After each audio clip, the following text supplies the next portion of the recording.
All right, we're diving into the game. Yeah, nowadays it's much harder, of course. Absolutely. Yeah. But it is very good for the scene, right? Absolutely. And it makes everybody better, and that's why we end up with incredible series like hopefully the one in front of us here. It's DAUT versus Leery in our 4th set of the day.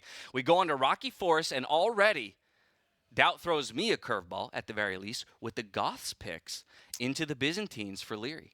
I'm very surprised by that. Goth is not the typical Civ I expected him to pick. Let me talk a little bit about that, because I know he had that Civ planned or played in different maps in practice. So, and one of those maps were, in the map pool as well. So I'm surprised by that. However, we saw DAUT play Goth a couple of times already.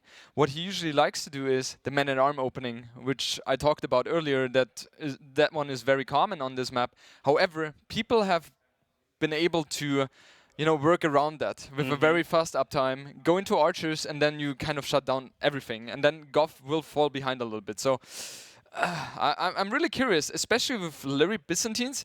It's not as if I expected to be played here, but Byzantines is very strong as well, because the Skirm-Pike combination on this map, we saw it earlier with ACCM against Hera. It is very, very strong as well. And with Byzantines, you have the discount, as we can see here, of I think 25%. Exactly. So it's cheaper, and you can spam those units as much as you like as Byzantines. Yeah, I think the nice thing about Byzantines as well is just how diverse options they have, right? Can basically play into anything at any point in the game.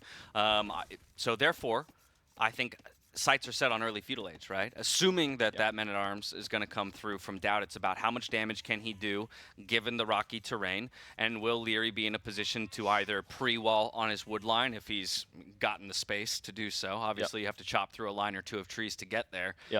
So yeah, how much damage can Leery do early?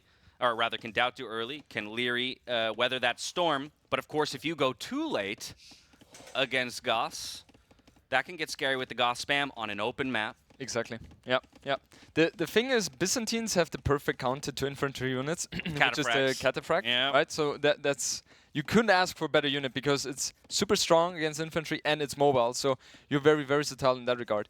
However, something I want to point out here is that Leery goes up with 18 population.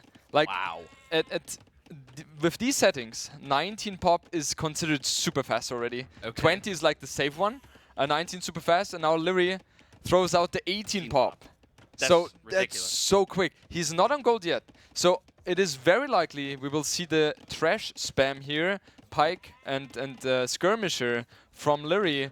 And he also gets the confirmation now that the barrack is about to go up for DAUT. So that confirms him. There are no men-at-arms coming whatsoever for him. I was going to say, yeah, the barrack is going up and will be up just before feudal age. I wonder, from DAUT's position, is it as simple as looking at the score? We've got the scout engagement right as Leery hits feudal age. That means he'll have the advantage in speed and attack. DAUT now in full retreat mode. Oh, this is the Leery micro we're talking about. Oh, what a nerd. Even from the beginning of the game, he's going to get the scout kill, and how massive that is to have a half HP scout. And DAUT never got forward. No, he doesn't really know what Leery is going for. He can just assume that it's going to be archers, because that's kind of Leery's playstyle. And what is DAUT doing? He has 2 on gold. I was expecting him to have scouts opening into skirms to fight off the skirm spearmen, but that's not what he's doing. And it looks like he wants to go into archers, but it doesn't make sense at all, because you're running into skirms and they just counter you. So is he instead just going to go skirm spear into skirm spear against, that could be an option. Against a Civ that just does it cheaper? Yeah, I mean, the infantry for DAUT is cheaper, but you will not have a lot of spearmen in that fight, right? So you want to have archer units only. And okay, we see Leery has 5 on gold, so that means he will actually go into archers.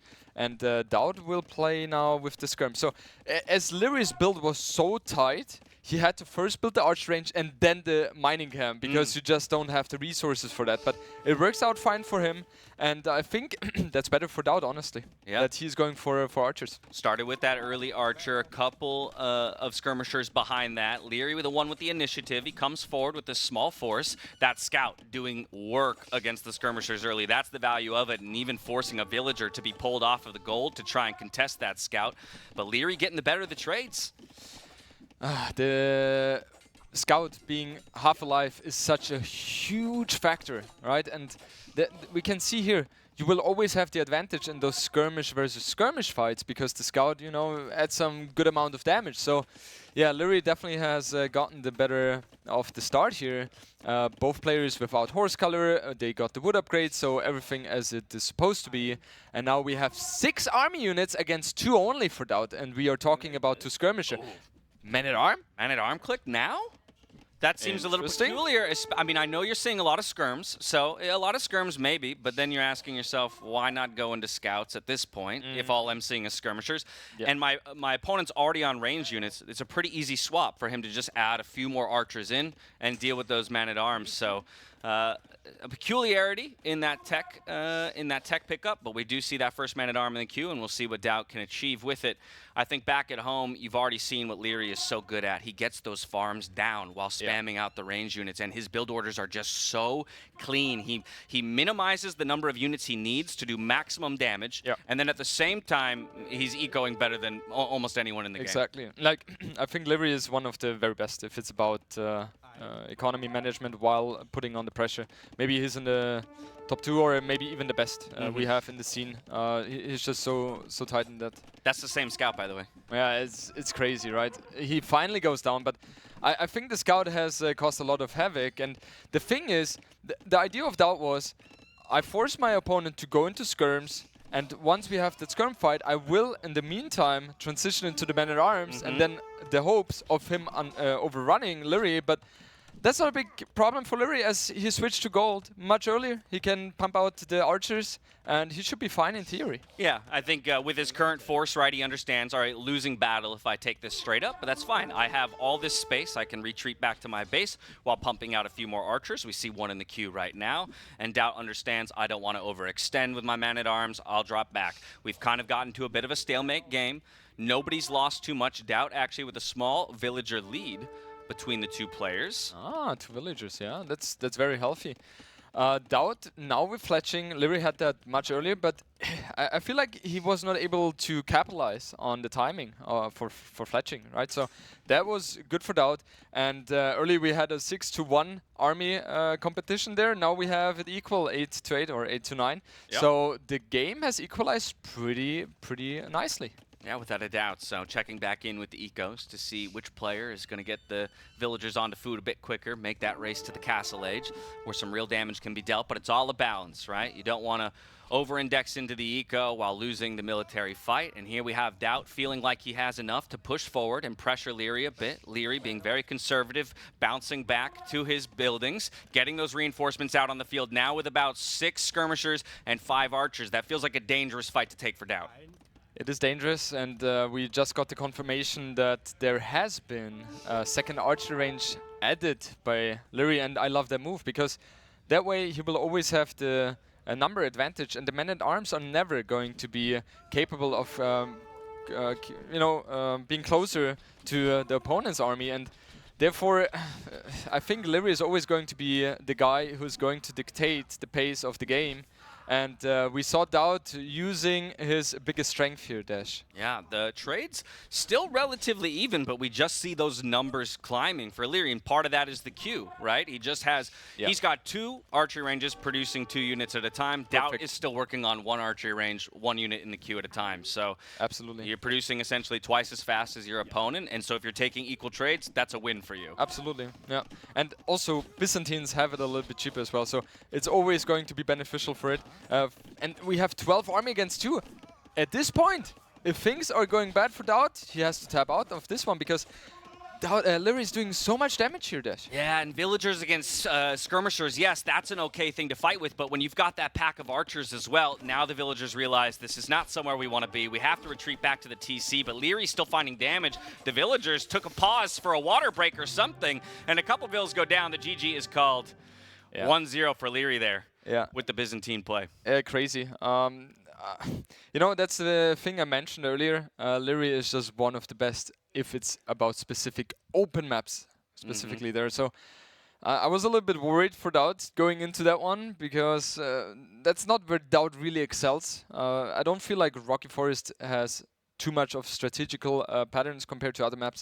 So yeah, and Leery just super solid. As we said, execution was top notch, and he didn't give DAUT any chance whatsoever. Yeah, extremely solid opening there for Leery in his first set here at NAC 5. I mean, again, let's just remember that we had picked 2 different civs for these guys on this map. So that's, I think, another piece of the puzzle, right, is I'll be curious to hear from either of the players after this series what their expectations were for that Rocky Forest. And, you know, was DAUT thinking Goths was going to be a little bit of a sneaky pick into something else, you know, from Leery and vice versa. Either way, Leery gets the better of him this time. Oh, I remember when I was checking with them, it was not Chinese but Italians. It looked like Leery misclicked. So it's not Chinese, it is Italian. So we have to keep that in mind.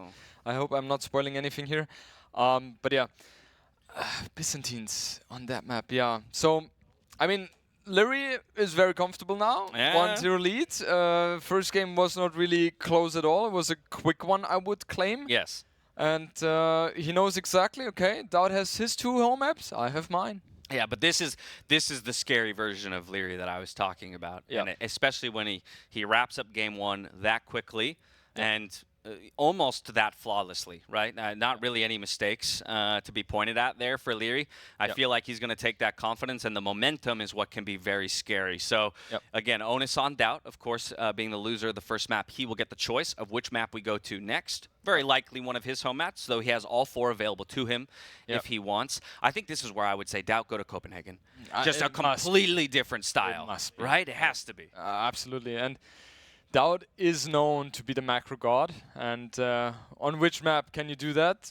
Copenhagen, right? That's just invitation for that. And DAUT looks like he's not really struck too much about the first game. He's just chilling.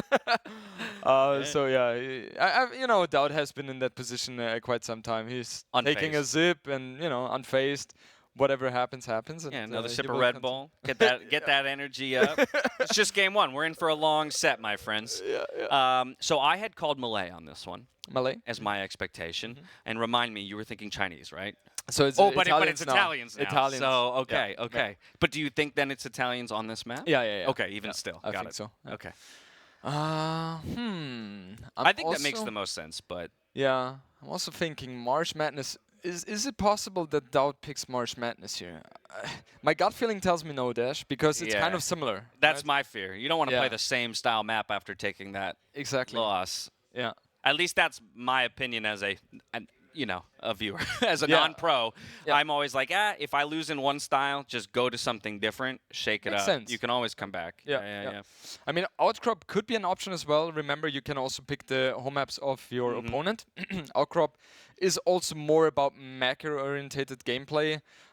So, yeah, I think it's going to be Copenhagen or Outcrop most likely. I don't really see Langanadi, because that's also a little bit more aggressive. That's full aggression. That is full aggression. I would expect Leery to approach that map very similarly to the way he just did, right? Finding his way into ranged units as quickly as possible. We know that if you give Leery the chance to play into archers, he'll do that 100 out of 100 times. He just loves it. And he'll be effective with it. So I think, DAUT needs to try to get him away from, that army composition as much as possible. That's not to say that Leery is not effective on other comps, but it's just he's the best at one thing. Yeah. So we have something happening. And no problem at all. Oh, okay. Just stay here.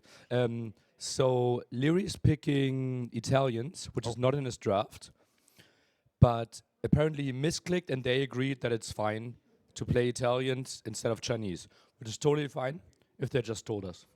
But we will allow it. It's all fine. Like, it makes sense because it's the last Civ pick anyways. Kind of weird that they didn't tell us, but we will just continue, and Italians will be a viable civilization. Enjoy. Thank you very much. It's good to get the official word from the admin there. Whoops, I spoiled something. No. I mean, I think you saying it is what allowed us to, to evaluate the problem or the discrepancy at the very least. But it's also great sportsmanship, I think, from DAUT as well, right? Your opponent misclicks. You have the option in a competitive environment to say, I want the admin to hold you to the misclick. Absolutely. So great sportsmanship from DAUT to say, yes, I'm okay with that. We'll agree. Love it. I I mean, and that I think speaks to, again, him as a competitor where it's like you want to beat your opponent at their full power, right? Absolutely. Yeah. You don't want to, get those sneaky wins. It's just not. I feel like no one would ever do that in our scene, and that's also something I love so much about the Age of Empires 2 community. We have great people, and we are all supporting each other. It's competitive, yes, but it's always with good morals, and that's just awesome. All right, so with that out of the way, it is going to be Italians versus the Malay for DAUT. Of course, both players going to work to get the scouting in as much as possible, but both have opted to put at least their initial docks on the northern water as opposed to the southern pond. Yeah. So So we have Malay against Italians here. Malay for DAUT, Italians for LIEREYY. And these two civs are one of the best, or two of the best on this map, because there is water involved, as you mentioned earlier, on two sides. And these two civs just excel if it's about water play. So I'm not surprised seeing that here. So here's my major concern then. Already we see LIEREYY with an early lead. He had that second dock down and producing the moment he hit Feudal Age. Yep. Second dock for DAUT just about to finish. So those galley numbers are going to be in favor of LIEREYY early on. Yeah. The tricky thing is with Malay, it is not like the other civilizations because they up faster. So you have to do it a little bit later, the uptime click or up click, because you want to have resources to spend, and like it's a little bit different from the balancing point of view. Right. However, the fact that DAUT did not have the second dock up is a little bit of a mistake from his side, right? It could cost him the game right there. Right. Of course, the trade-off, right, is the eco lead that he has. You see 24 workers to 20. Of course, that number at the top of your screen does include fishing ships, and so it's not just vills. But the advantage he has is in the villager count, 21 to 18 of LIEREYY. So if he can avoid some of that early damage from lack of numbers, then it's actually going to benefit him greatly further down the line.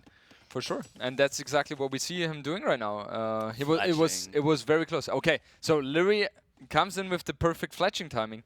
I don't think DAUT has even a blacksmith up yet, so he needs a blacksmith. Okay, it's incoming. However, he still doesn't have the resources for it. So LIEREYY is going to have an advantage, and also in terms of numbers, it looks good. And if it's about micro, I think LIEREYY is a little bit stronger.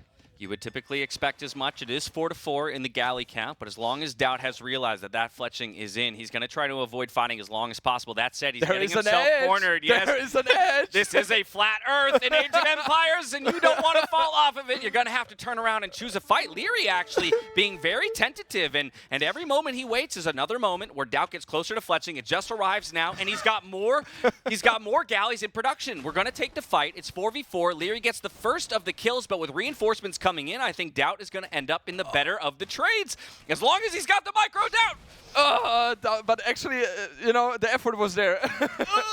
This is so close because we're still at 4-4 in terms of galley numbers, and LIEREYY finds himself now cornered against the edge of the world. He hasn't gotten any fishing ship snipes just yet. A fifth galley comes out for DAUT. He now has full numbers advantage, and he's going to whittle these down. The question is, will he be able to snowball that across and now deal some damage to LIEREYY?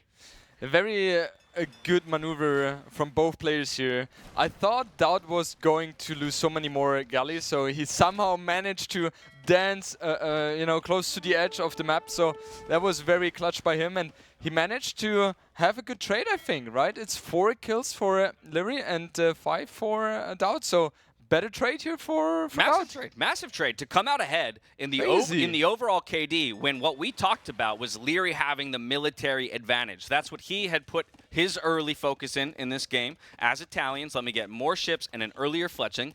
Yep. You need to see him deal damage, especially when Malay has the advantage of those extra villagers now.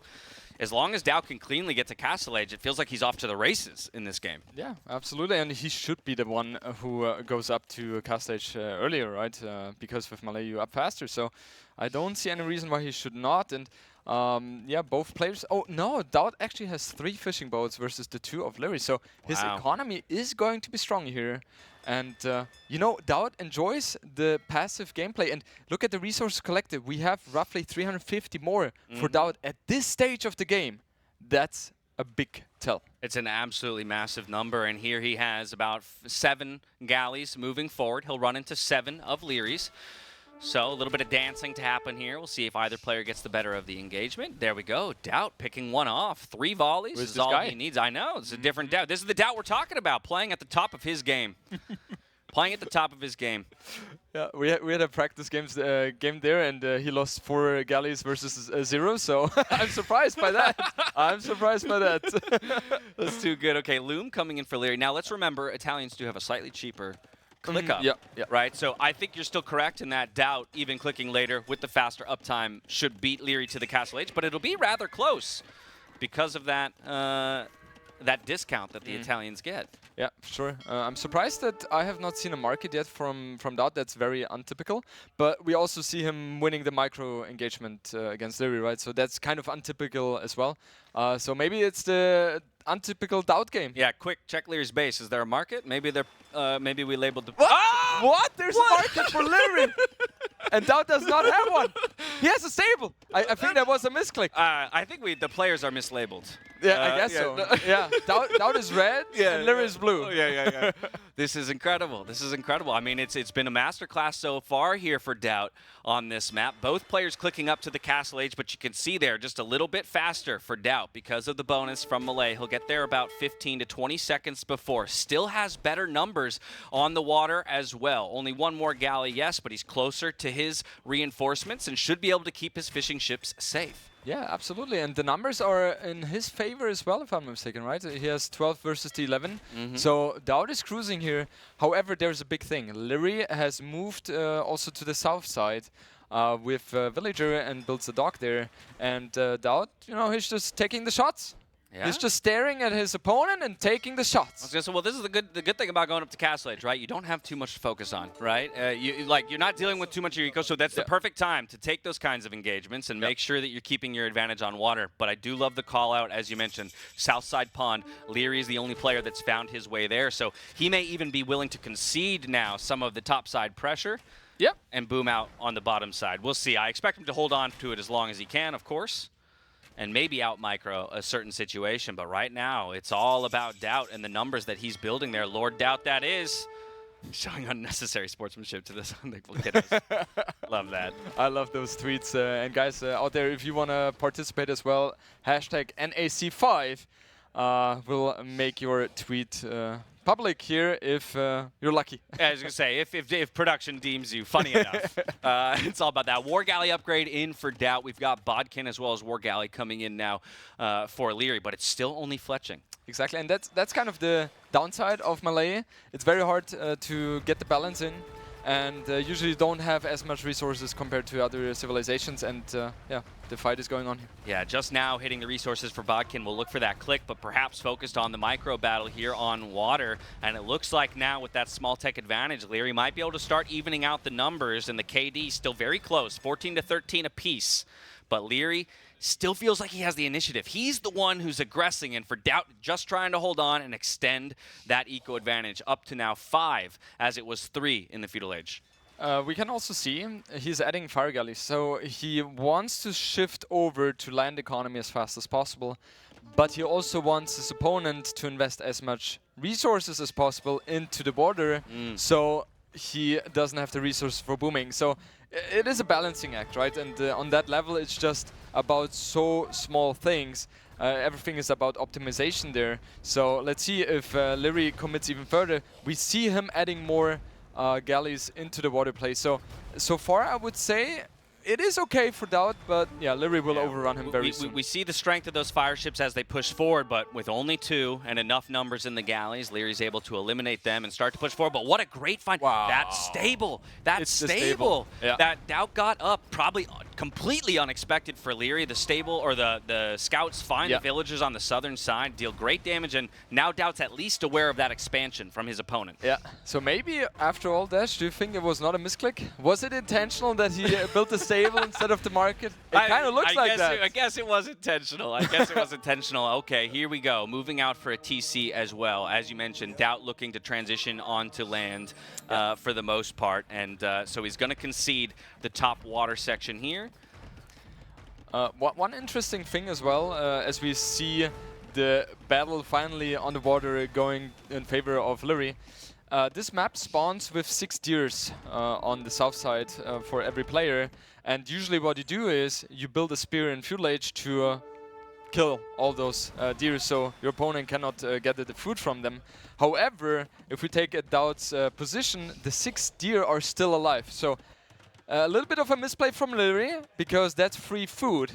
And DAUT will take that. I think that's 750 food in total. Also, I'm going to correct myself. I stated that that was his second TC. I actually missed the second one in his base, just underneath the castle. Third. It's a little hard to see, but he's actually been on 2 TCs for a while. And this is now his 3rd TC. And so once again, take a look at those eco numbers. And while LIEREYY now has total control over the water, I don't think it's going to bother DAUT that much. No, absolutely not. Especially in Castle Age, you know, you rather have villagers because you can be more flexible with them.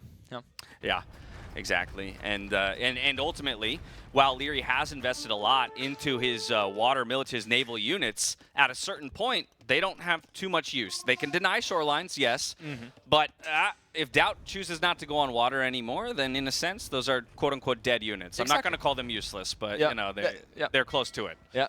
What are the chances that we see LIEREYY building trade cogs on the top? What do you think are the chances? Who did that? Somebody did that in one of the DAUT. Was it DAUT? It was DAUT, yeah, That's what yeah, it was. yeah. Yeah. No, but we were laughing so hard because I think he built 2 trade cogs, and after the number of trips they made before Nikov deleted the dock, I think he made like 13 gold. Something like that. Like it was he barely came out positive. Yeah. But I would love to see LIEREYY do that to the man who did it. that would be a mega flex, right? Yeah. Nikov also a teammate of LIEREYY, so it would be the perfect avenge here. There you go. Yeah, that would be pretty sweet to see.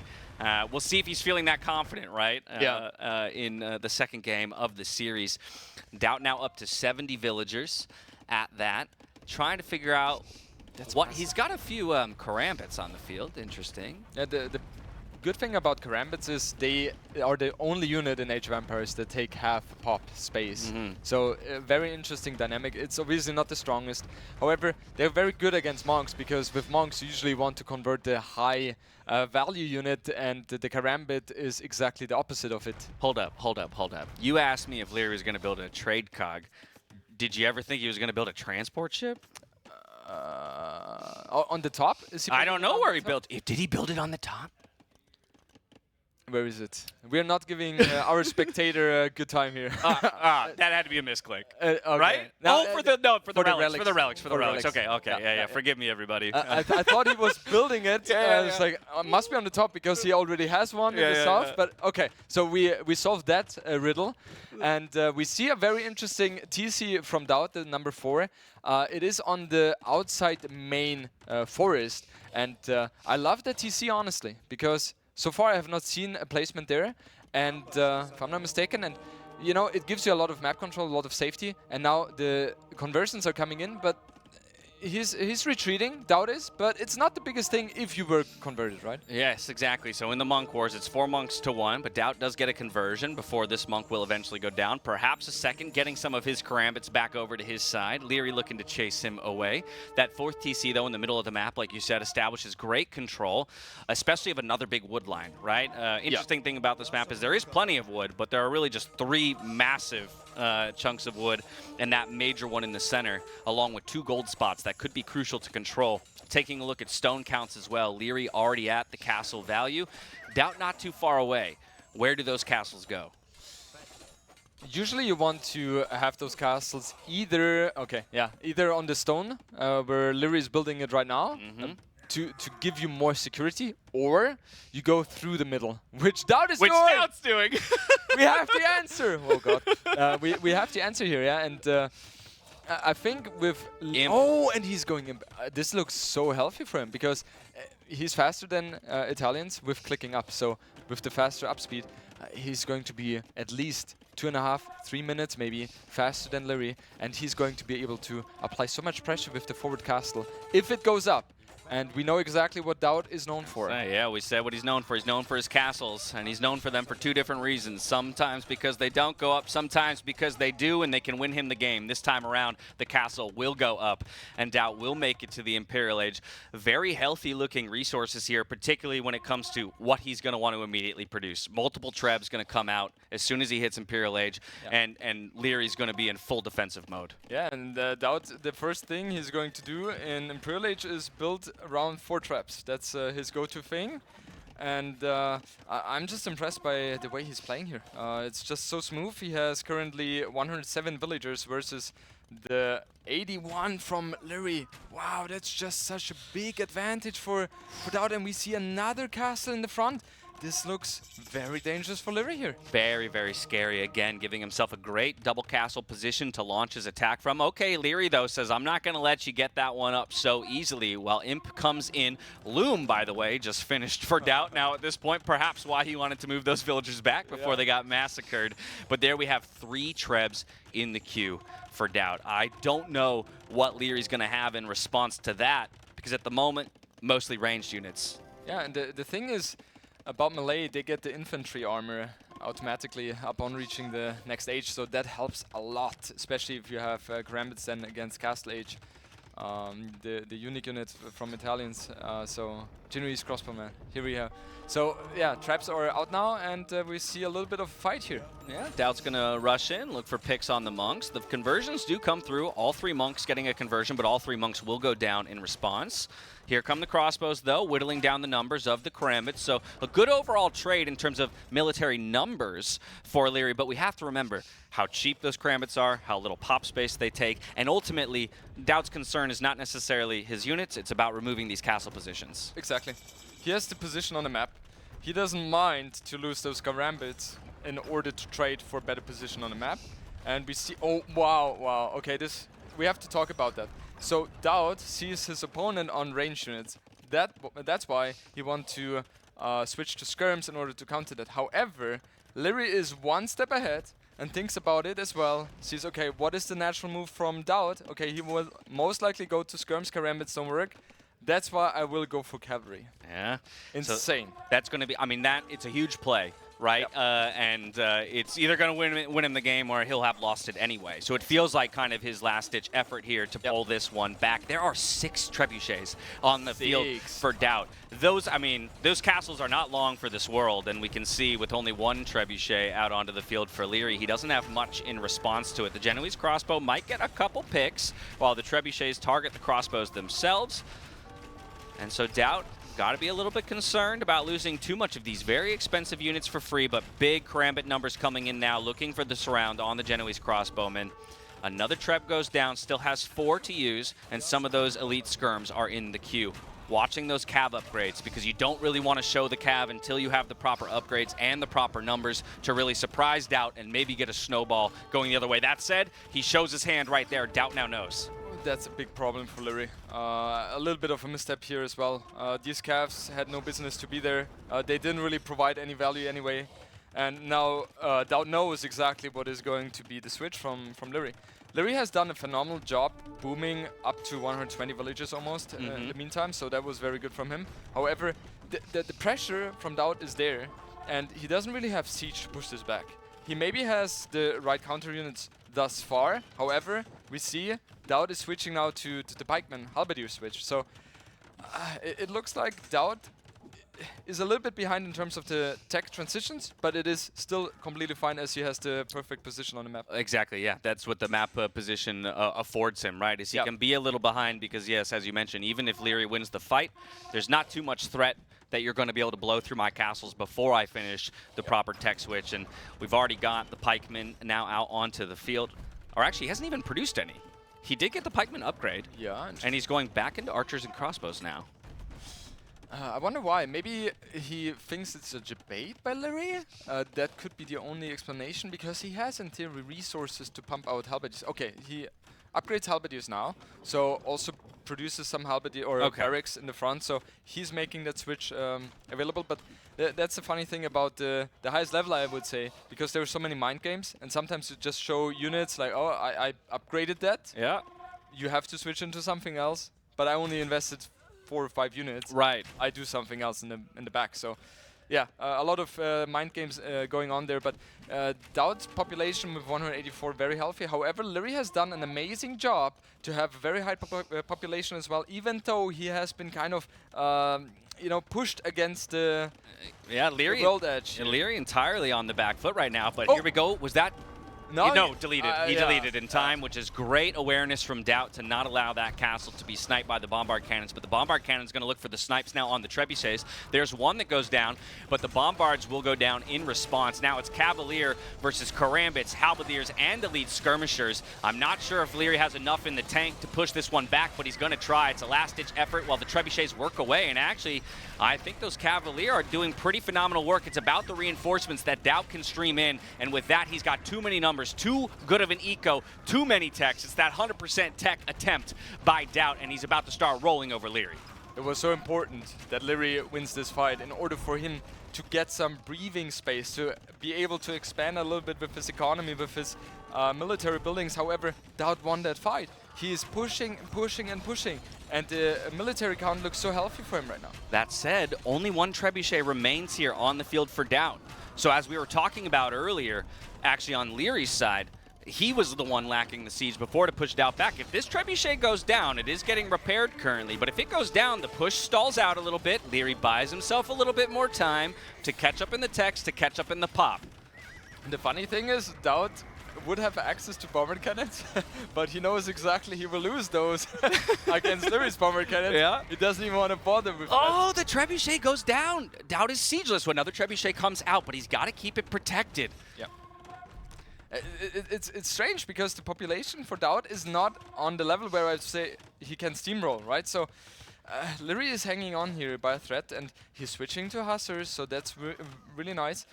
Ideally, he has the Arbalest, Bombard Cannon, and Hussar combination. That's where he wants to get, right? However, it is going to be very hard because he doesn't really have a healthy gold access. He has 4 relics in the bank. The main gold in his main base is going to run out very, very soon, and then he will not be able to produce any gold units anymore, and that's going to be super problematic here. Yeah, one of the major concerns for Leery is going to be that gold control. That's why it's so important for him to win this battle here, perhaps free up those 5 tiles of gold that sit underneath DAUT's castles before starting to threaten the center. At that, though, we finally see a bombard cannon out on the field here for DAUT. A couple more trebuchets in the queue. Also 2 cav archers, because why not? It's DAUT. Why not? You got to have some cav archers out on the field. It's DAUT, yeah. But here we go. I mean, again, Leery keeping that pop number close. It is 170 to 200, though. DAUT finally pop capped, and now with that, he feels permission to throw those karambits in, look to make a mess of Leery's eco, and Leery trying to find a way to extend his eco out through the top side, and all of these villagers just getting picked off by the castle. Yeah, and that's why the position on the map is so important, right? And you can see by that move, Leery's just completely desperate. He has a very limited space on the south. They're constantly fighting there. So Leery was hoping he has a little bit of time, but there was none. No, there wasn't time for that. Now DAUT once again at pop cap. He's going to push in a couple more trebuchets out onto the map. It is a double castle position on a hill for Leery. So it's the most defensible position he can find, but even still, his numbers are starting to dwindle. Now down to 150 pop to DAUT's 190. DAUT continues to press forward, looking for snipes on those bombard cannons as well as the trebs. Remove the siege and push forward with your own. First castle about to go down. Leery throwing everything he can behind it in the repairs. Still 550 stone in the bank for him to do so, fighting tooth and nail to keep himself alive in this game. But if he can't find a way to get some momentum back, eventually DAUT is just going to whittle him down. There goes the bombard cannon snipe that we were talking about, Jordan. Those are low health bombard cannons, though. Will he find the snipes on the treb? The first one going out. DAUT now looking to reposition. He's back up to 6 trebs in total, and it feels like it should be enough, but he just can't get these castles to fall. It's just incredible pressure from DAUT, right? And Leery can only do so much here, and he's just limited, right? And he has no chance here to defend here. DAUT is just rolling in, and he calls the GG here. 7 trebs is what it took in the end to get those castles to fall. He'll take the game and even it up at 1-1. Beautiful display from DAUT in terms of the map control, right? I think that's where it comes back to, his understanding of when to exit the water, move out onto the land, get that castle position that you talked about that was more aggressive, controlled the golds and things like that. Maybe would have wanted to see him clean up the close of the game a little bit more. Feels like possibly there was potential. Yeah, could have ended it earlier. But like you said, Leery actually had some very intelligent tech switches. Yeah. That also maybe seemingly baited DAUT into, oh, okay, now I've got to go Halbs. But wait, he's going back out of Cavalier. Yeah, there's just so much thinking going on. And the funny thing is also, if Lieri had a little bit more gold at his disposal, then he would have been able to prolong the game much longer. But yeah, gold running out is just such a big deal. And, you know, thinking back to the beginning of the game, where Lieri had 4 galleys against the 3, he had fletching, and that was literally always, you know, jumping out of the map in order to save those galleys and those fishing boats. Unfortunately, it's not possible in Age of Empires. So, I like that. Yeah, that's a good. We did pretty good. We can do that more often. Yeah. All right, so 1-1, we're all evened up. This is the series we expected, though. Yeah. This excites me for it because we're getting the type of play out of these 2 players that we expected. Yeah, and you can see the first game was kind of a stomp. The second game, completely different in terms of how you approach the map, much more macro-orientated, much more decision-making involved, and voila, DAUT excels in those categories. So. I'm happy we see a 1-1 now because we know exactly it's going to be at least 4 games. Yep. And you know, I would not be surprised to see game 5 here. So yeah, let's see. Lear's map choice this time around, so likely gonna go for one of his home maps, but of course has all 3 available. So his options are Marsh Madness, Langan, and Outcrop. Yep. Again, very similar to our discussion between games 1 and 2. You just lost on maybe the most closed map, quote unquote, of the set. Yeah. Absolutely. Now go to the most open, right? Which both Langan and Outcrop fairly open, but I agree with you that Outcrop generally easier walling potential. So I would lean slightly towards Langan for our 3rd map. I'm pretty sure we will see that, right? It was also his first pick, so I suppose Lieri feels a little bit more comfortable there, and also it suits his playstyle completely. So I'm pretty sure Lieri will do that. And I'm not sure if you paid attention, but did you look at DAUT's facial expression after he won that game and the camera showed him? No, I didn't quite get a peek. Do you have some insight for me? It was like, did you really try to beat me on my home map? Like, did you really try? Like, come on, you could have saved us some time. Yeah. That was that kind of That was like, did you not see my first 6 trebs? You needed me to make 7 after that? Really? Like, come on. Really? Do I really have to work here? Yeah. That's so funny. That's so funny. All right, so Langan, this is the one where we were considering like maybe a Khmer pick or an Incas pick, right? Like Incas for... I think it's Incas. I think it's Incas just because the history has shown that DAUT likes Mezzo, first of all. Yep. Second of all, we saw him playing Incas, if I'm not mistaken. It was a Mezzo Civ on Langan in the qualifiers, so yeah. You usually don't want to give DAUT Mezzo Civs, but you know, both of them are laughing. They're very good friends. I was gonna say they're chatty. They're trash talkers. Okay. I mean, DAUT is one. Lieri is one as well. If he gets trash talked, and DAUT is that kind of person. I'm not a trash talker, but even against him, I do because he pulls you into that zone, so to say. And the funny thing is, I think here we have the oldest player against the youngest player. And yeah, DAUT is a little bit of a relic in that regard. And we love him for it. Okay, question for you as we wait for the players to load in. When it comes to your interactions with players in like 1v1 LAN settings, is there like somebody who is like the most intimidating presence? Like when you sit down, like, because you talk about how DAUT pulls you into the trash talk and stuff. I mean, obviously, we like to joke, you're such a smiley guy. Is there anyone who, like, kind of makes you a little, shaking in your boots? I think from all the players, if it's about just playing, not LAN in general, how he's behaving, but just his play, when, like, his posture, his presence, I would even say Tado. And that might be surprising because Tato is such a lovely guy, super friendly, super smiley as well. But if he is in the zone, it's scary. Stay out of his way. Stay out of his way. He's a beast. Yeah, fair enough. Yeah. Fair enough. Yeah, so, you know, both players now have a best of 3 in front of them. And by the way, I love those statistics. It's just such a great, quick overview. And it's interesting for me that DAUT is number 6 in terms of all-time earnings. I thought it would be higher, but of course nowadays the tournament's a little bit more lucrative compared to when he was good. Right. Woo! Clip it, ship it, baby. Oh my goodness. Yeah, but hey, that to me says so much about, again, the development of the AoE scene and what makes me so happy about the community that we have, right? Where players can enter the scene now with hopes to reach the top 10 and make solid livings out of it, right? And that all comes from, one, the community, and then, of course, you know, the many sponsors and Microsoft behind it all. But here we go on to map number 3. As you said, it's essentially a best of 3 at this point. It will be Marsh Madness. Surprising. So Leery decided to go for DAUT's home map. Yeah, very interesting. And we see also something I did not expect, Leery with Japanese here. I mean, Japanese on hybrid maps, you can never be wrong with them, because usually you have the dog up faster as they have Lumbercamp 50 wood instead of 100 wood, so you get your fish boom going a little bit faster.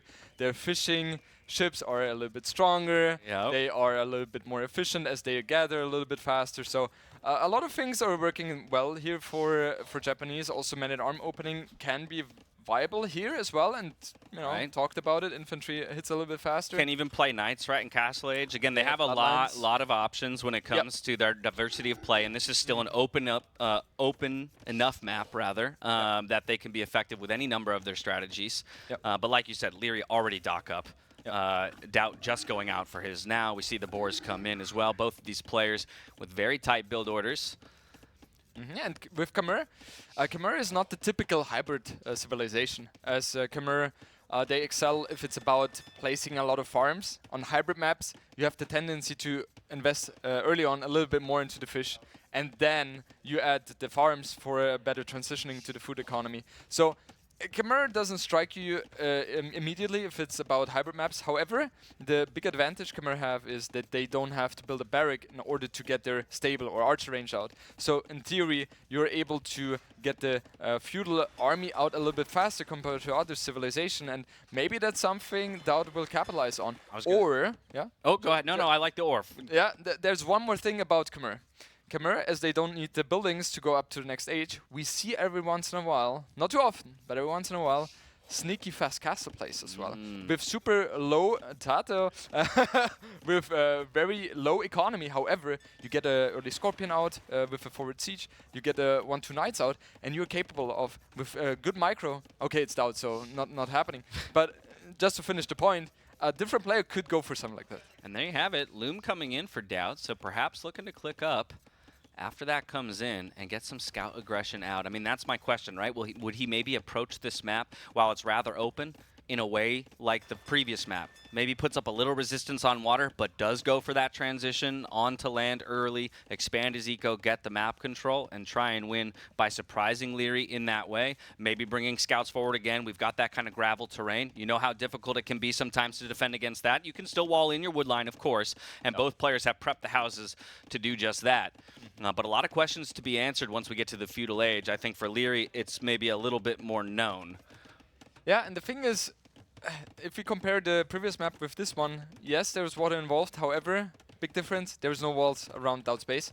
And you cannot wall here, because the rocky terrain doesn't allow you to place any buildings on it, not even walls. So it's going to be a very action-packed game. We will see a lot of feudal age aggression, I suppose.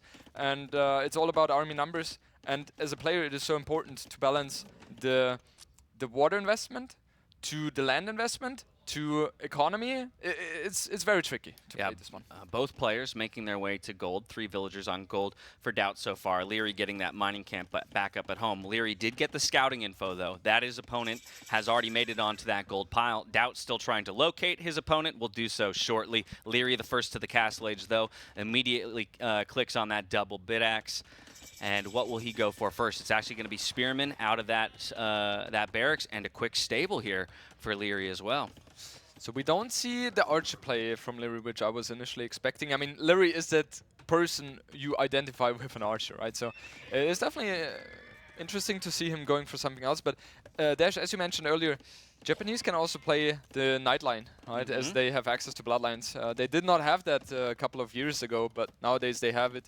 So Spearman and Scout is generally a good way to play against Scouts opening from Khmer. Look at those statistics. Khmer, 34% win rate over the entire event. Wow. Of civs that have been played more than 10 times, but sports a 3-0 scoreline on this map, played twice by DAUT's teammate Tato. Yeah, Tato is a Khmer expert. Yeah. And on this map, the way Tato used to play in the qualifiers was that he built the stable and archer range on the front at his opponent's base, and it was just big pressure coming. People did not expect it.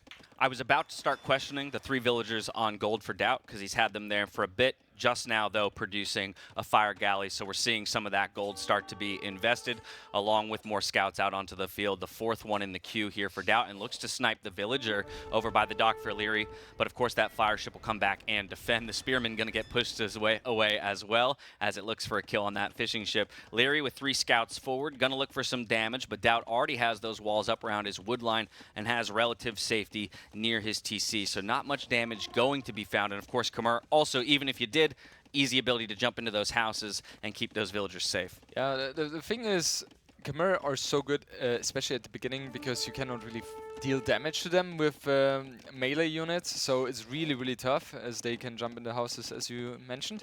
So Leery is not really thinking about killing villagers here. It's more about getting a little bit of map control, showing your opponent, hey, I'm on the map, I'm here to play, right? And I'm going to control the game, even though you in theory have the better possibilities, I will still do so. 5 scouts, though, coming in for DAUT. While DAUT had the foresight to pre-wall his wood lines, Leery has not. DAUT, though, even going to find a villager on the blacksmith before he makes it to the wood line. Spearman comes over to defend, but if you eliminate that spearman, it's 5 scouts that can deal a lot of damage here for DAUT. Needs to focus in on that spearman. Does lose 1 scout to it. In fact, not the best trade because it's uphill, and another spearman comes out just in time for Leery. Did lose 1 villager, though, so DAUT, 1 vill for 1 scout, as well as 2 spearmen. Maybe not so bad.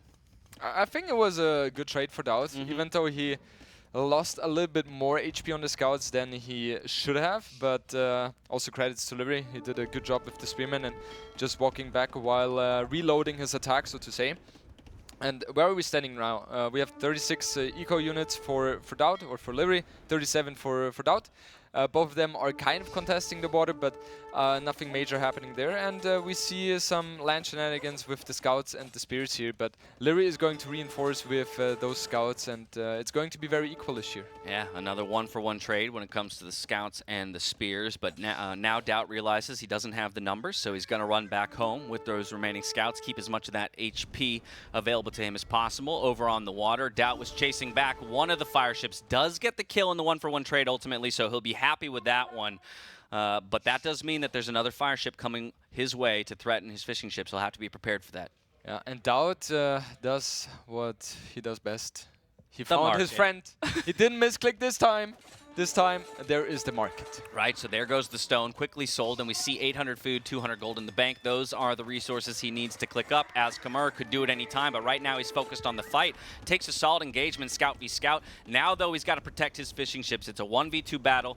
If he uses the fishing ships, he could possibly block. There he goes, trying to protect and swarm those enemy fire ships. I personally love that interaction and watching players use the health of those fishing ships to change the tide of a battle, even when you don't have the military numbers.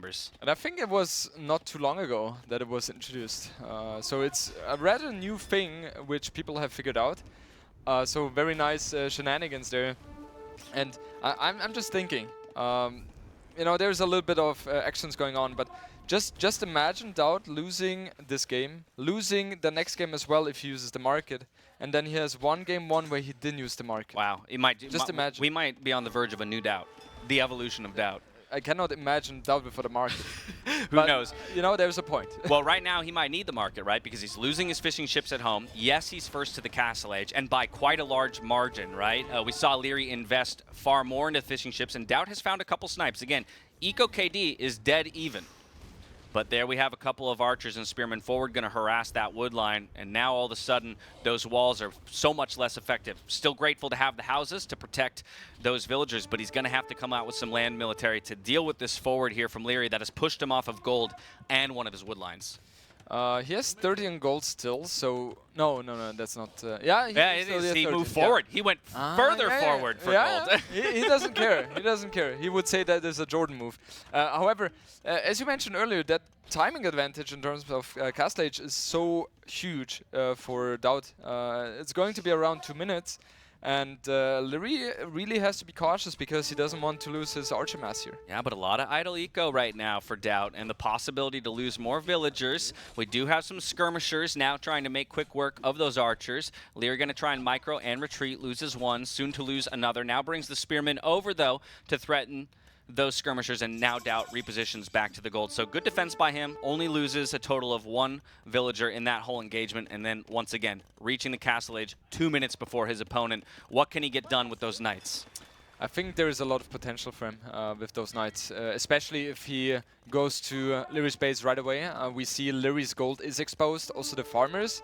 They are close to the TCS, however, nowadays people have become so good at dodging the TC fire as well and cause a lot of idle time. So what Leery needs to do... Oh, there's a hole, Dash! There's a hole. That's 3 scouts right there. They don't have any upgrades other than bloodlines, and so they will still be able to get some snipes on villagers. One goes down, but the villagers are now looking to fight back. The spearmen move over there, but just to watch the gladiator battle in the wood line. Okay, now the reposition comes through, but honestly, good damage from DAUT with scouts that probably weren't going to be too effective, and he also intelligently brings his knights to the other side of Leery's base, pulling him apart. Yeah, perfect play by DAUT here, and Leery needs to be really cautious here. He has economical advantage as he has 7 fishing boats still alive. However, DAUT doesn't have any. However, we see the timing advantage here, and Leery has not really bothered to quick wall his gold, and he pays the price for it right now. Yeah, oh, looking for the quick wall, but they still have the gravel terrain. And so the knights get out. Castle Age in now for Leery. A lot of spears in defense, but DAUT's willing to commit those knights in that trade. We also see at least one Cav Archer out on the field. I never know with him if it's a misclick or if he's actually going to move into the Cav Archers. This one is intentionally because he knows that his opponent is Japanese. I'm on knights, so most likely he will switch to pikemen, which we saw Leery doing. And yeah, upon seeing the Cav Archer, Leery now is like, no, I know how you play. You lost your CA, but I will go for crossbows anyway. He says, you want a micro? Oh, we can micro. Also bringing up a monastery to deal with those knights, the best defensive building when it comes to dealing with knights. Absolutely. It must be the best building. And also, we haven't mentioned, and I think that's a big teller as well, DAUT.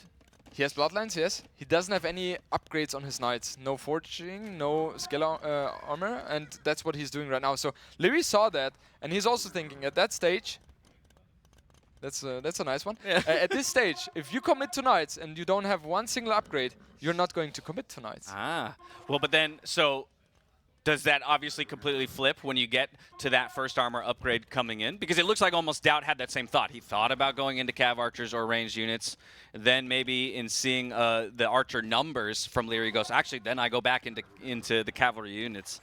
I think his idea is to go for Knight Scorpions. That's what you want to do with Khmer, especially against Civ like Japanese, because if they go just pikemen against your Knights, there's no way you can fight that, even though with a better economy. It doesn't happen, right? Mm-hmm. So his plan, I don't think, has changed too much upon seeing what Leery is doing with the crossbows there. We see the siege workshop there, so Scorpions are going to come out. There it is. And Leery knows... Oh! Okay, he's got the houses. Oh, thank God to beat Khmer. Luckily, there are those houses. However, Leery has built a lot of knights as well, because he knows the threat of Scorpions. So it is, again, like the previous game, a lot of mind games here. Mm-hmm.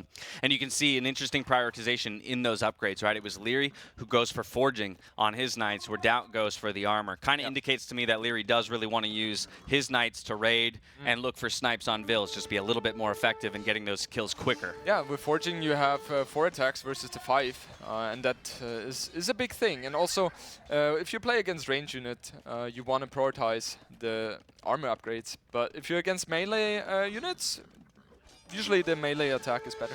Okay. Well, there you have it. A little bit of an engagement here between the two packs of Knights. Again, sharing upgrades, or rather having opposite upgrades. We'll see who takes the cake in the end, and it looks like you're right. It will be the player with the attack upgrade that ultimately wins it and forces DAUT back. But still a very even game state between these two players. Slight eco lead and overall more military numbers here for Leery, but DAUT now goes for that forward TC, wants to get solid position here in the middle of the map, secure that gold and even possibly that extra stone and another gold a little bit farther forward. Yeah, it's very interesting. If we take a look, and that's very surprising for me right now, if we take a look at the resource collected, we have roughly 2,000 more for Leery. That's insane. As you mentioned, numbers in terms of military, much better for Leery as well. He's also taking, or capitalizing on the fact that he won water. He's expanding, and that means his fish are going to be so much more effective. Yeah, great repositions on the dock as well to keep those fishing ships as efficient as possible. Another engagement in the middle. It's crossbows and knights versus knights and scorpions. The scorpions go down, though, and that means DAUT might not have the numbers or the ability to deal with the crossbows and the damage that they can dish out with Bodkin. So he's in full retreat mode, but luckily has that TC where he can garrison the villagers. He's got to regroup and find the numbers. Still losing the knight engagement in the top, but trying to keep Leery from diving into the eco. This is looking so healthy for Leery, and you know, you don't want to be up against him if this situation is like it is, because he has all the map control, he has the army presence, he can expand however he likes, and he's that kind of person who's excelling in the aggression. He's so active, and he will find villagers which are undefended, and he's going to pick them up. He gets the conversion under the TC as well.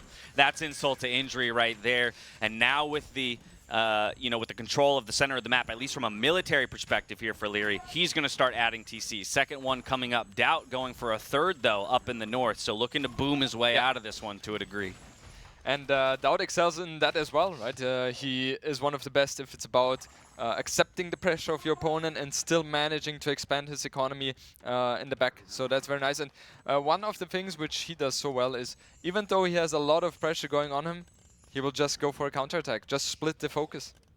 Well, yeah, and he's going to need to find some damage, perhaps. I mean, again, we are locked even when it comes to those eco units. Third TC now on the way here for Leery as well. But it just feels like the military composition overall for Leery is a little bit more well-rounded, right? He does still have a solid front line with the knight numbers. He has a response to the knights himself in the number of monks that he has out. And we can see it here, splitting up his units now, looking for damage with one group while using another group to make sure that he's safe at home. And he still has the walls around his wood lines, so DAUT not going to find much damage. Yeah, Leery's doing such a good job with his army in the front, also getting good conversions here, being annoying with the monks here, and I don't think the Knights of DAUT are overwhelming here. Leery has enough to defend, and no, they're fighting under a Bodkin TC as well.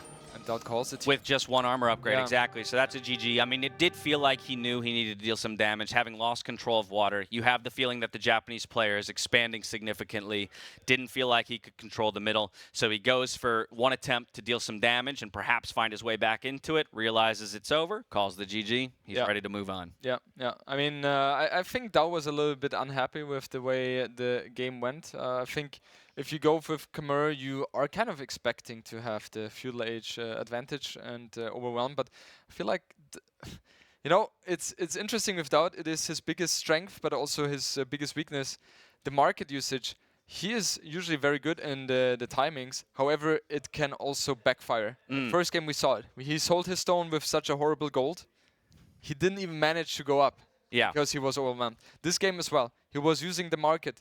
While Leery, he prefers to stay in feudal age a little bit longer. His timing is against him, yes. However, he gets a little bit of pace into the game, and now this might sound a little crazy because DAUT did beat Leery to the castle age by 2+ minutes. Absolutely. Yeah. However, I think there was a full minute of game time where DAUT was at Castle Age resources, because he didn't click up until he had 930 food. And like 250 gold. And Vodka actually did point it out. It was just during a fight. And so I think, again, it's where all your focus is pulled. But I wonder if you're up to Castle maybe a whole minute sooner, because he did have the resources, that could have been a huge difference, because we saw those knights were effective for that very short time. Exactly. Before Leery could catch up in the text. Yeah, especially on this level. 1 minute is tremendous. Yeah. In terms of impact to the game. So yeah, big misplay then by DAUT. I didn't catch that actually. Yeah, and how about this? Leery got the win on DAUT's home map. That completely warps, like, you got to be in your head right now as DAUT. Absolutely. If you take a look at the screen right now, 2-1 for Leery, and 2, bright maps still available on his side, not on opponent's side, but on his side. So Yeah. yeah, that's not healthy, and I'm pretty sure DAUT will not be impacted by that mentally. No. He doesn't care as he gets another sip in and that's just touches his belly. right. But it is tough, and Leery, he will feel very confident, especially with his 2 home maps still available. He's got his 2 home mats. That said, I think DAUT has 2 fantastic civs to play on each of those, right? Gurjara's on Outcrop, and you got Inca's on Langan. So shouldn't be too afraid of diving onto either of those maps. I think it just really comes down to which of his 2 strategies on those maps he has just the slightest bit more confidence in. Yeah. Right? Yeah. Because ultimately, he's got to win them both if he wants to take the series. So it doesn't really matter to a degree which one you go into first. Yeah. For Leery, he's just got to get one to pack it up in 3-1 fashion. Yeah. The thing here is, if you have, let's say DAUT has a special strategy planned for one of those 2 maps, then you play that last. Because if you play now, you win, you show your strategy, and then you lose the last game, then you've exposed yourself. Exactly. So that's something you have to keep in your mind as well. And the funny thing is, DAUT is in a situation which he usually is not known for, or he doesn't experience that much. He's 2-1 down. Usually he is up to 1 and loses. So maybe look, this whole series has been about him shirking the old DAUT, right? He's no more markets, and I go down 2-1 and reverse it. Yeah. If my opponents can do it against me, I can do it against them. They must know something I don't, so I'm going to try and do what they do. Yeah. Again, I talked about the strength of DAUT's 2 civs. That's not to ignore the power left in Leery's remaining civs. Similarly, I think he has very good options. I would expect Saracens on Outcrop and Malians on Langan most likely. The same. Yeah. I think the same. Yeah, must be that. Saracens in general is just so strong on Outcrop because especially Leery, he likes the Archer opening. If we see Saracens for Leery, 100% Archer opening, 19 pop, I guess, into Feudal Age.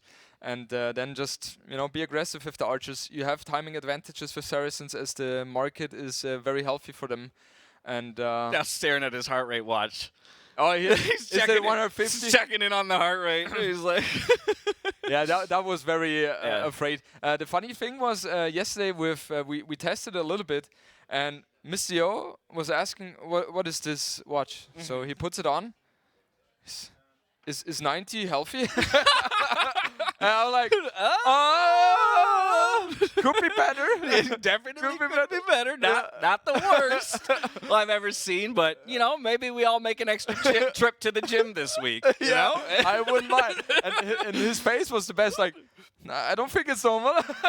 And you saw him a little bit concerned. Yeah, like the first time he sees that. Yeah. Now, do you feel like? I mean, obviously you have the option to wear the watches in there, but even just from a feeling, like over the course of a series, how does the exhaustion, I guess, manifest for you? Do you feel it much physically? Is it more mental for you? I think different players probably, deal with it different ways. It's only mentally. Oh, really? But like physically. Well, that's because you're in the gym every day. Not every day, but I'm used to it, right? And that helps a lot. And I think it is very, very important to be physically in shape, because Age of Empires, yes, it's not the typical sport of like running, football, tennis, basketball, whatever.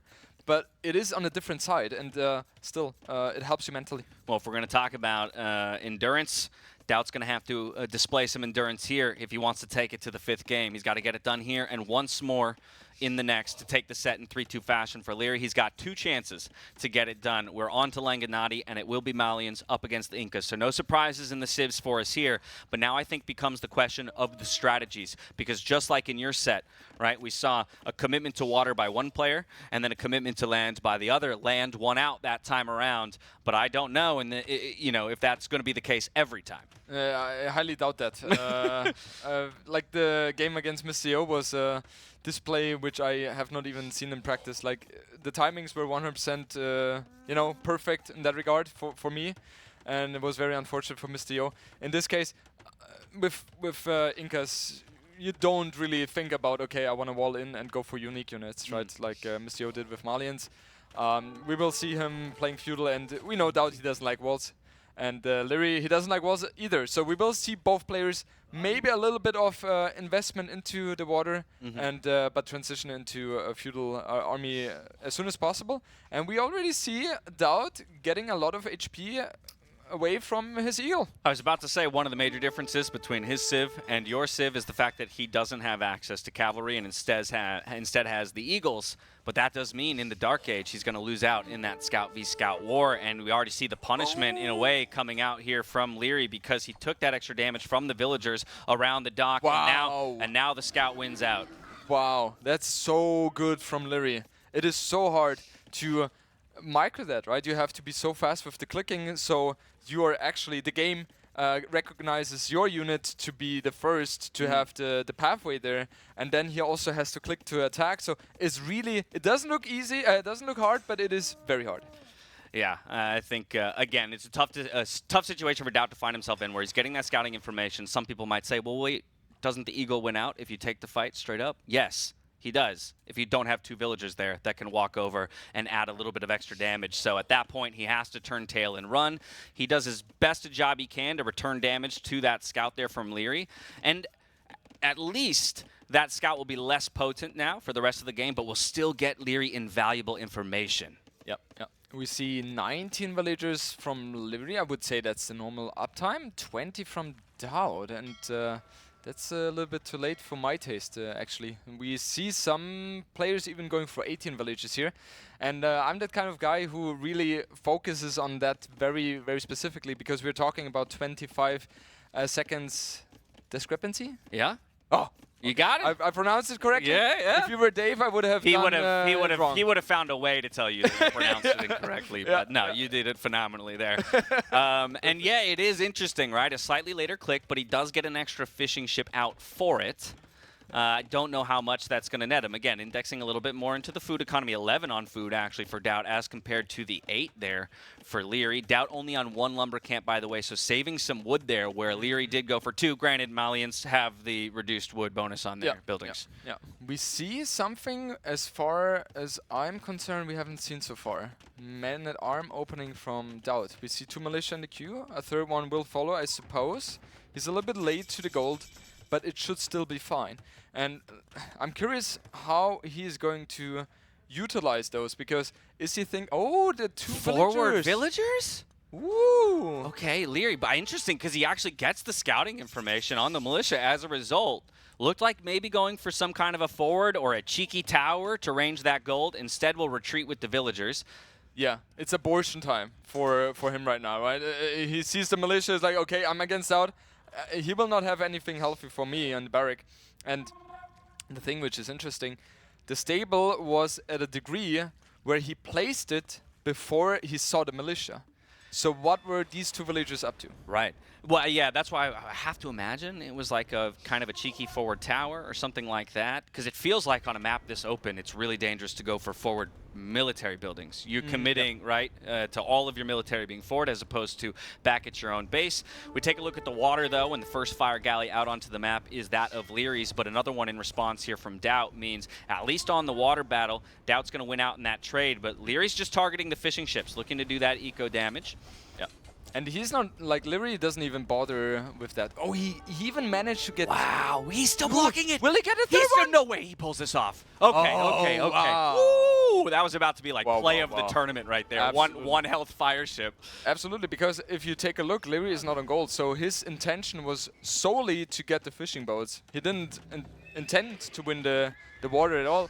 And in the meantime, he has an arch range. Okay, I think what he was originally planning is scouts from the back, and the 2 villagers were supposed to build an arch range in the front to really put on as much aggression as possible. And you know, interestingly, on maps like this, right, that kind of aggression can sometimes be seen as a form of defense, right? If I keep you at your base, effectively, I've defended my own. And so here we go, second barracks now for DAUT. I don't think this is much of a surprise, being an Inca player in that regard. But the question is he going to be able to get any units forward? First Eagle Scout in the queue. That militia that he produced, by the way, stopped after one. Once it got scouted, he realized, I don't need to invest further in this or man-at-arms. So I think that was an intelligent transition there for DAUT. 2 spearmen and a militia arriving at the wood line.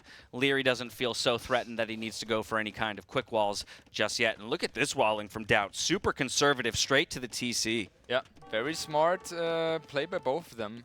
The interesting thing now is we don't see archers, we see skirms from Leery.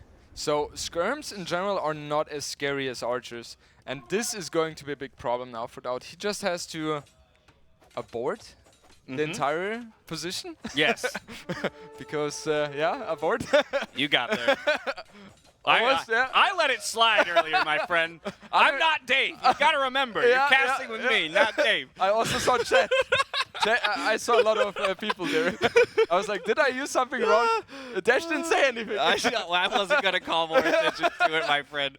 Oh, too funny. But hey, Scouts and Skirms is a really powerful army composition. I know you're making the point about how, you know, Skirms, in comparison to just their other ranged counterpart, aren't that scary. But it's that combo of the Scouts and the Skirms that can be really terrifying for players to deal with. Yeah, you can. Okay, so we have scale mail armor for DAUT, and that is such an important upgrade because that way he will have a much easier time to engage into the Scout, into the Skirms. And yeah, I feel like we don't see archers yet. So I think the plan for Leery is to long-term go into Gebetos. Leary's going to run in. $20 says Leery run past that house. Okay. Yeah, well, no, now that the village is moving out, I saw it. I was like, DAUT, Leery, it will absolutely do that if you let him. And intelligent extra house there to make the pathing just a little bit worse for him. Leary's going to continue to rotate his scouts around, really looking for damage onto that gold. I mean, Mezzo Civ's so gold dependent typically, right? And so that's going to be one of the concerns for DAUT is where his gold positions are. And just generally on this map, there's so little gold available to you before you have to move out to those extra large piles that are stuck behind tree lines. Exactly. And Mezzo is 100% dependent on gold. If they don't have access to gold, they're dead, right? Maybe except Incas, as they have a discount on their food units. However, it's not going to cut it against the army composition from Leery. And Leery, interestingly enough, he has researched bloodlines. So what I'm expecting him to do is he waits until DAUT is going up to cast age, and then he will jump onto those eagles with his upgraded units. Yeah, you talked about this earlier in all of their earlier sets, right? It's so much akin to their style. For DAUT, usually the one who's looking to get a smooth transition into the castle age as quickly as possible, and he just hit the resources for it with some of that market use. The engagement on the front, though, military for Leery continuing to be produced, and he's got plenty of upgrades on these units. The skirmishers, though, not playing a part in all of this and could lend a little bit of damage, but ultimately the Eagles will be cleaned up and still 6 scouts on the field, 5 that is, with 1 more in the queue. It's going to be so tricky for DAUT now because if we take a look at the stone, there's none, typically, for him. And that means he will not be capable of building a tower to defend his gold.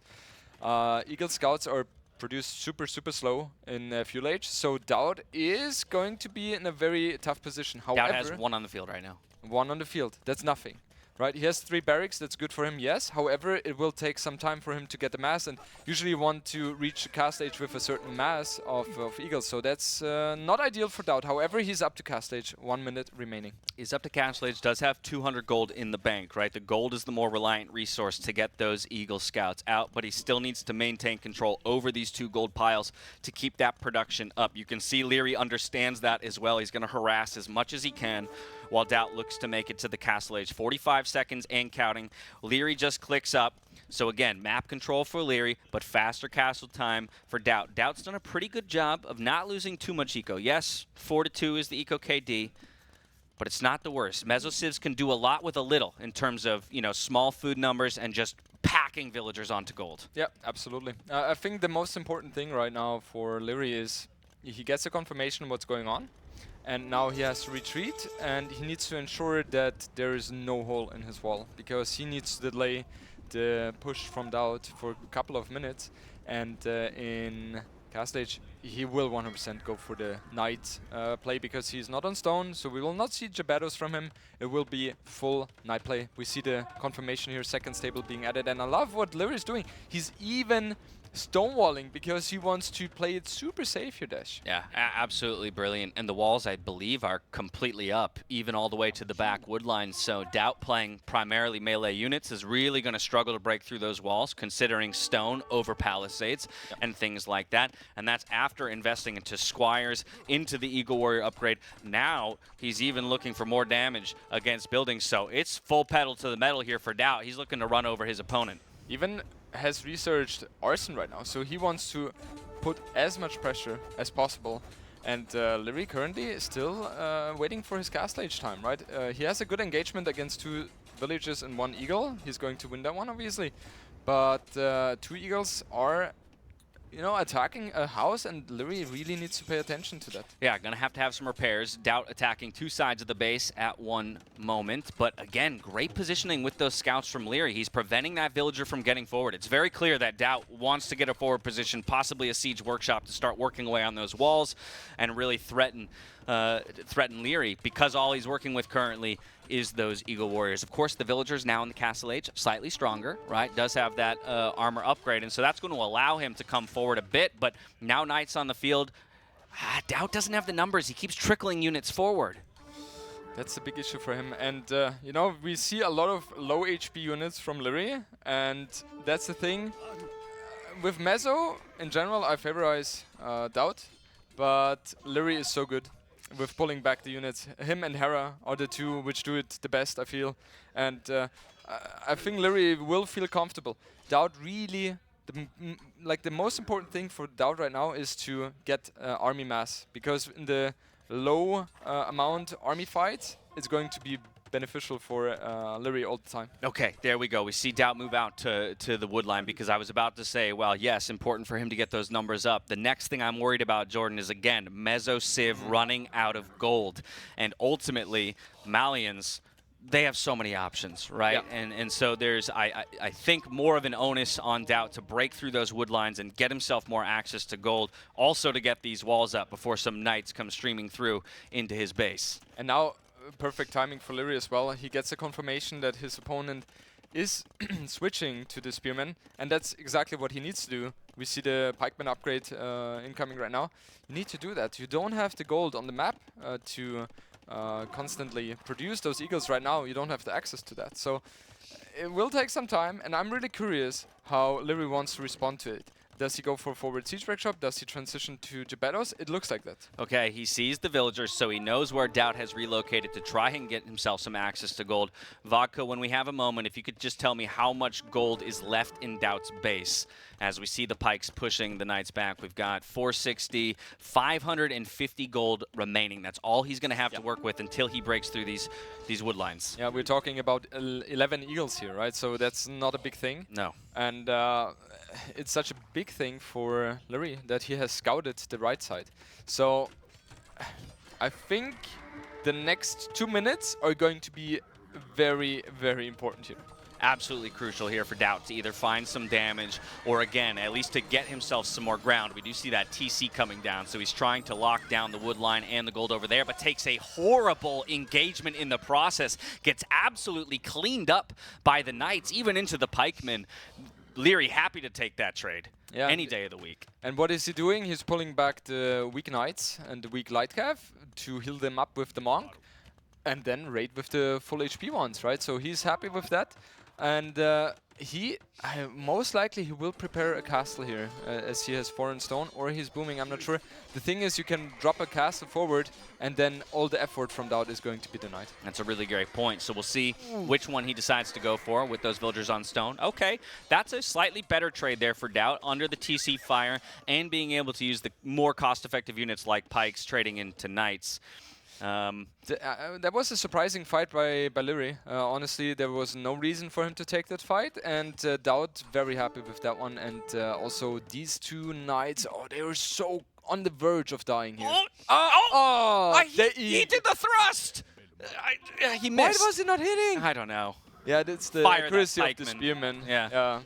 Send him back to boot camp. All right, but here we go. Once again, another solid trade here for DAUT. So while he has been forced off of the majority of his gold units, he at least has the right counter unit on the field for what Leery is making.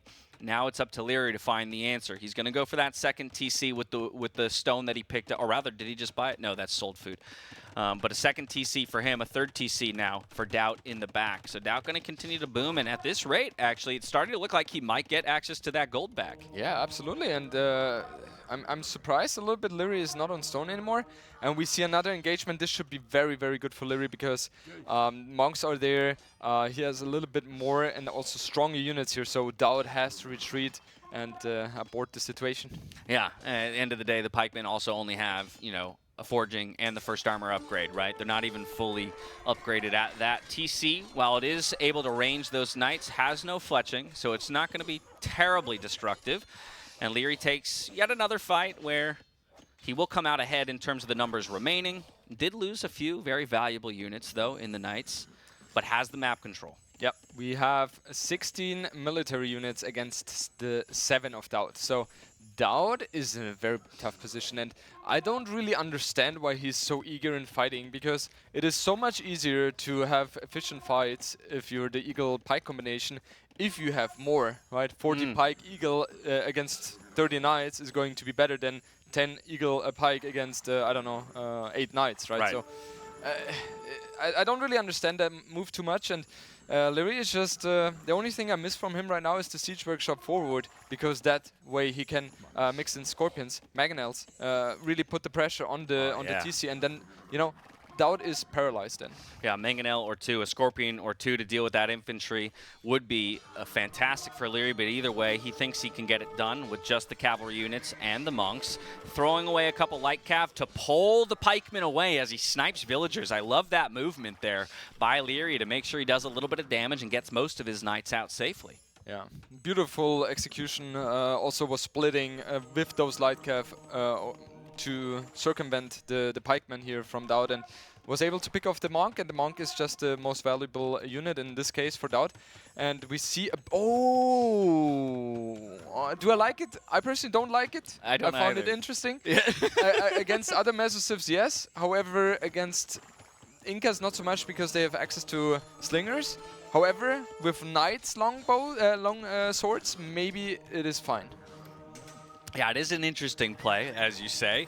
I think I'm with you in that I don't like it, and there's maybe a few more surefire options, but regardless, Leery is still in the driver's seat when it comes to the military, and DAUT's going to take another engagement right outside of his secondary TC, and it's not going to go well for him overall. Yes, I recognize he's trading pikes into knights, and that can feel good from an efficiency standpoint, but at a certain point, those numbers just aren't working in your favor. We see 76 pop to 95 pop on the other side. It's a solid advantage for Leery while the villager count stays dead even. Yeah, and the thing is, before that fight, or when the fight took place and was finished 10 seconds after, +2 infantry armor for DAUT was coming in. So bad timing here for him as well. And now, you know, DAUT, no access to gold right now. The only thing he has is 1 relic, and that's it. And Leery is doing such a good job in constantly raiding, so DAUT will not have access to gold, and therefore we will not really see slingers on the field, and therefore long swords are amazing. That's a very good point, right? You're happy to make the long swords as long as your opponent can't get into that counter unit. You keep your opponent off gold, and you've achieved exactly that. He has opened technically 1 tile of gold, but that would be so inefficient to try to work with. You need to get through a few more trees, and in that time, Leery is almost broken through to the gold himself. This is looking like Leery is, you know, closer and closer to taking the deciding fight here. And I think, Dash, we are about to see it. Yeah, the value of those monks has been massive over the course of the game with the healing, the conversions, and now another fight uphill for DAUT. Pikes into knights, and that one's not going to go well. Ultimately, the pikes get cleared up. But while all this is happening, yes, you have military advantage. Ville's still dead even. It's one of those things where it's like, yes, Leery's winning the fights, but you're still not quite seeing the ending moment. This may be it, though, underneath that second TC. Yeah, I think DAUT doesn't have any hopes anymore to come back here. He's losing so many villagers. A lot of idle time is being caused here by Leery's army presence. and he's just doing such a good job in retaining his monks, healing the units, and in the meantime, it's not like, as you said, 1 TC. That's the most DAUT castle I have ever seen in my He life. wants to entertain us! Yeah, it will, you know, look, that is the reality of the state of this game. And again, I think while we love to joke about it, it's where DAUT actually is so smart about the game. He knows that, like, likely a losing play, right? 95% chance losing, but it is also his only 5% chance of coming back in the game. So he goes for it, commits all of his villagers to it. Liere says, yes, I love to attend the buffet of villager lives. The castle does go up, which will force Liere back. I wonder if DAUT thinks it was enough, though, to keep him in. I'm actually surprised the castle goes up here, but you know, I think that's untypical for DAUT. I think, you know, DAUT, he has a little bit of experience with Wonder Rays, right? And you could tell that 80% of his economy was forced to work there building the castle. I would love to see worker efficiency, but also look at what it cost him. Just minutes ago, they were dead even in villagers. He now has a 20 villager deficit. That was the cost of getting that castle up onto the field. And even still, he will lose his secondary TC and likely access to that gold because the castle doesn't quite range it. We do have Kamiyuks finally out onto the field, but no gold left to produce with. Very little food in the bank, completely strapped for resources, while Liere still has a few to work with. Yeah, and you can only deal so much here with the limited access of gold, and Liere is just playing his dream game right now. Raiding with Lightcav in the meantime, you know, raiding also on the gold. Liere is everywhere. In the meantime, he's expanding. He has a 22 villager lead. There are so many things going in his direction, and also Arson is in second upgrade of the infantry. Wow! Massive donation coming in. And Troby at that. 40. I actually think that's the second massive donation Troby has thrown in throughout this series. So thank you very much for the donations to NAC5, everybody. We appreciate your support. Absolutely. As Liere looks to close this one out in 3-1 fashion, start his Swiss stage out on the right foot. He's completely pressuring DAUT out of this game, denying him any opportunity to pick up gold, those important resources that DAUT would need if he had any chance to come back in this game. It's Pikes versus everything at this point. Yeah, that sums it up perfectly. Pikes against everything. We see every once in a while some Kamiyuks, but even them, even though they are okay-ish against infantry, especially if you have certain numbers, it's never going to be healthy for him. No gold access. He has 7 on stone right now, that's it. And yeah, the game you know, is getting into a state where Liere is just getting further and further and further ahead here, and I'm a little bit surprised DAUT is still in the game. To be quite honest, I'm a little surprised as well. Again, maybe he feels like he hasn't lost. I mean, his villager count has not necessarily dropped that much, right? He's been hovering around the 65 mark. The problem is that Liere's has continued to grow, right? And that really is it. And at the end of the day, Liere will continue to throw units, I say quote-unquote throw units away, because he still has 33 military to 8. But he's happy to sacrifice his military for DAUT's villagers at this point. Yeah, I mean, what is the finishing blow right now? I'm thinking for I mean, it's like forward I don't know, because we both thought it should have happened already. I mean, my thinking actually was going to be scout, like cav raids, right? If you can get onto those farms in the back, maybe you convinced DAUT that, you know, he doesn't have a chance. Maybe it's just take out 2 barracks and you've eliminated his production buildings. But at that, look at this. A step off the gas here for Liere. And maybe DAUT feels like, what is this? A lot of villagers moving forward for another castle. 600 stone in the bank, but this will be spotted. The long swords are going to take the battle against the Kamiyuks at the front. The light cav comes sweeping into the back to look to kill the villagers. The villagers don't care. They're running a marathon to the other side. Nope, instead they're going to turn tail. Hey, we've got upgrades. Let's fight. I know what's... Oh, okay, I know the answer. Viper has the last set. DAUT knows it. That's why he stays in the game. He just tried to tire him. Exactly. The GG ends up being called. Liere will get it done in 3-1 fashion. A lot of love shared between the two players. A beautiful set. The thing is, both players have played on a very high level.